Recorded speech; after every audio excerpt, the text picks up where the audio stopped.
To Jaen, where the final vicious climb is going to decide the stage and whether Nicholas Roach can hold on to the red jersey. Currently though, the pack is chiefly concerned with catching Edvald Boasson before they get there. There it is, 5 kilometres to go for the lone Norwegian rider who rides for Team Sky. He has flown down this mountain and will continue to do so. The last check we got, he was 13 seconds up at 6 kilometres out.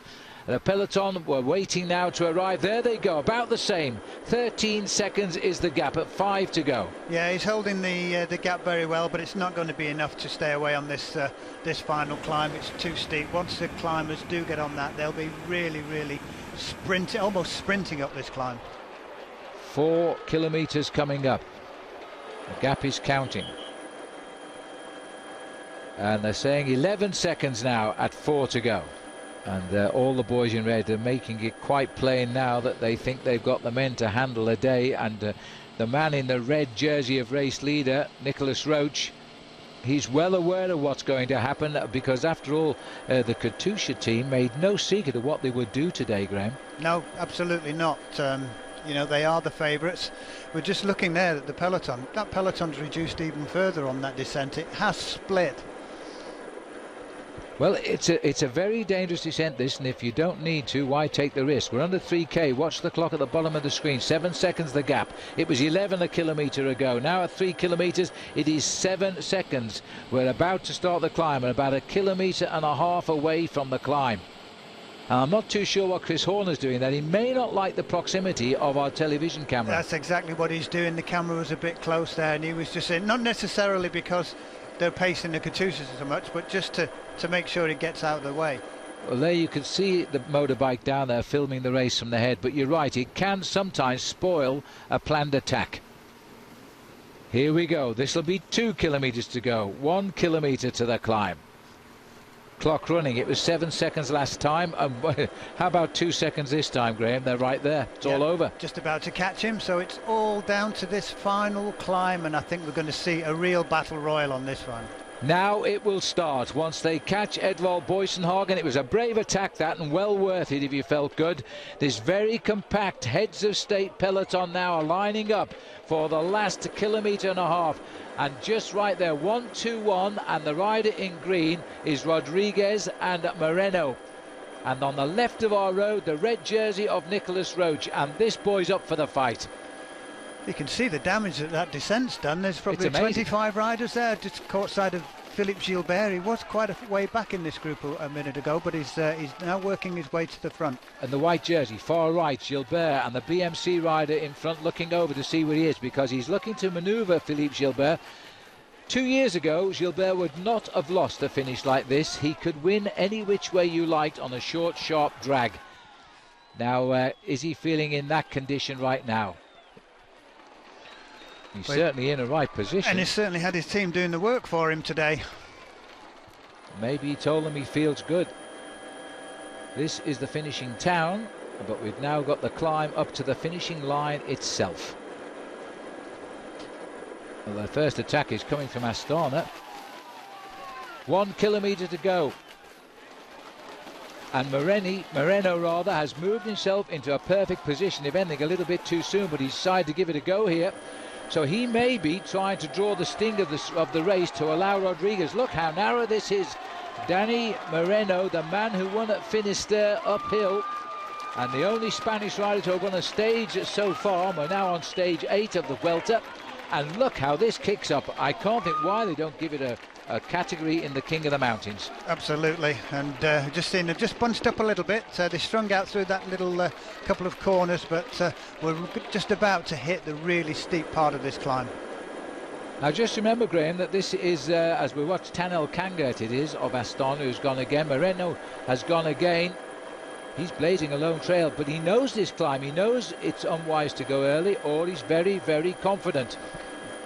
Valverde's seen the danger, and Rodriguez. That's Rodriguez, yes. So it's Moreno, Valverde, Rodriguez. They're racing for seconds. The man most likely to be red would be Moreno with a 10-second bonus. He's only just behind overall. So this is the race for the line now, and Nicholas Roach, I'm awfully sorry to call him his dad, but it's been a long time since we've seen a Roach in red.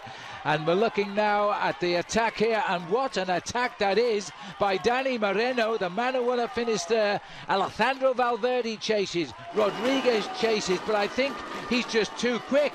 He is the next leader of this tour if he continues like this. Absolutely, I think Nicholas Roach is doing everything he can. He did get caught out a little bit there, but he looks like he could be on the way to losing the red jersey. 200 metres to go.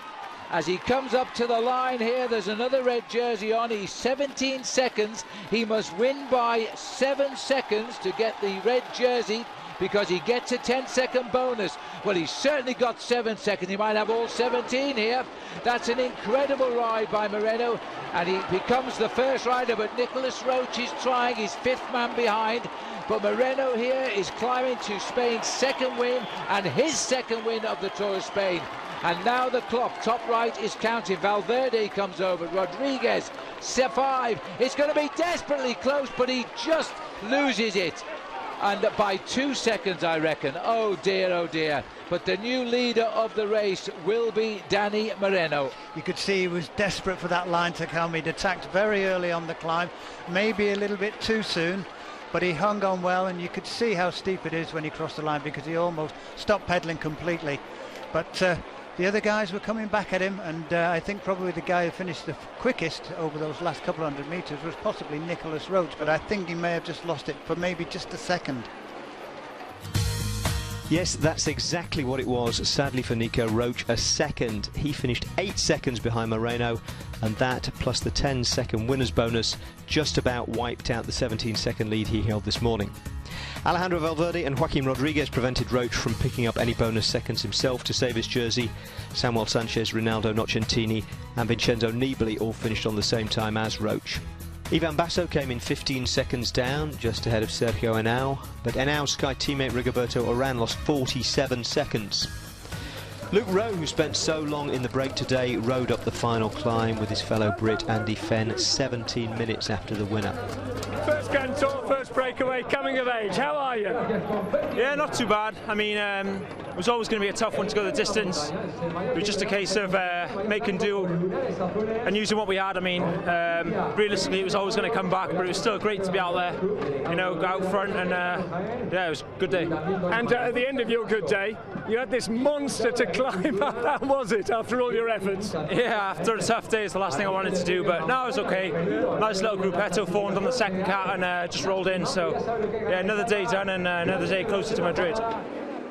So Dani Moreno gets his 2nd stage win on an uphill finish. He set up his team leader the last time the race came here. Today he was working for himself. Teníamos hablado lo que íbamos a hacer y bueno, ya al final a lo mejor pueden cambiar las cosas, pero ya nos conocemos bien y mirándonos sabemos cómo vamos cada uno. Y mira, he apretado donde hace 2 años ganó Purito, he encontrado bien, he apretado. Y mira, he podido llegar, aunque al final la última recta yo creo que no, creía que no llegaba.